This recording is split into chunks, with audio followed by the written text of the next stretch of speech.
The modern fixation on happiness has become a burden we can't seem to put down. It lingers in our thoughts, shadows our routines, and presses on our chests like a silent weight. We're told to chase it relentlessly, to manifest it with forced smiles and positive affirmations. But the more we pursue it, the more distant it feels. What was once a promise of joy has turned into a haunting emptiness. Dostoevsky saw this long ago. He recognized that the pursuit of happiness, when stripped of depth, becomes a disease, something that masks itself as salvation but leaves us hollow. For him, happiness wasn't something to seize or display. It was something revealed in moments of raw honesty, often through pain. In today's culture, pain is treated as a defect, a sign that something is wrong with us. We're encouraged to hide it behind goals, distractions, or curated images of purpose. Yet Dostoevsky wasn't afraid to confront suffering.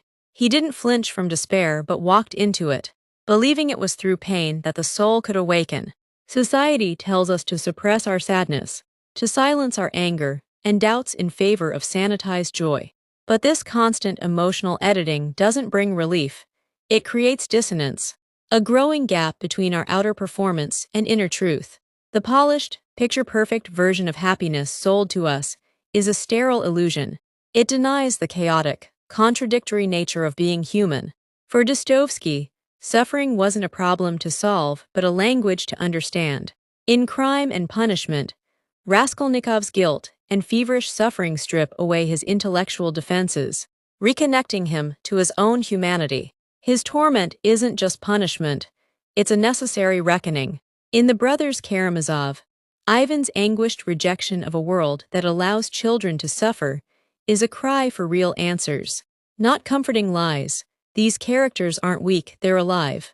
Their pain is not pathology but depth.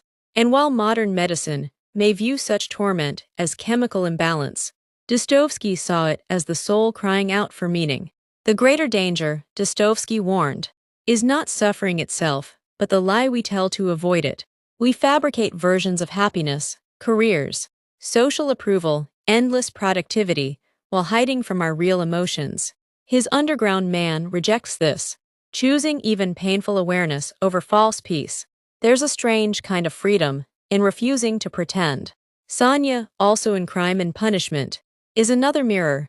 She endures her suffering with unflinching honesty, sacrificing herself for those she loves. In her vulnerability, she's more whole than those lost in denial. True freedom, in Dostoevsky's eyes, isn't the ability to avoid pain, but the courage to face it willingly. It's not about indulging every desire or achieving external validation. It's about standing firm in the storm and allowing suffering to carve away the false self. The pain doesn't destroy us, it reveals us. Whether it's the underground man's defiance, Ivan's anguish, or Sonia's sacrifice, each moment of suffering becomes a crucible for authenticity. So why do we keep running? Why cling to the illusion of happiness? Because silence terrifies us. We equate stillness with emptiness and distraction with life. But Dostoevsky's unsettling wisdom urges us to stop, to let the exhaustion of the chase become a threshold.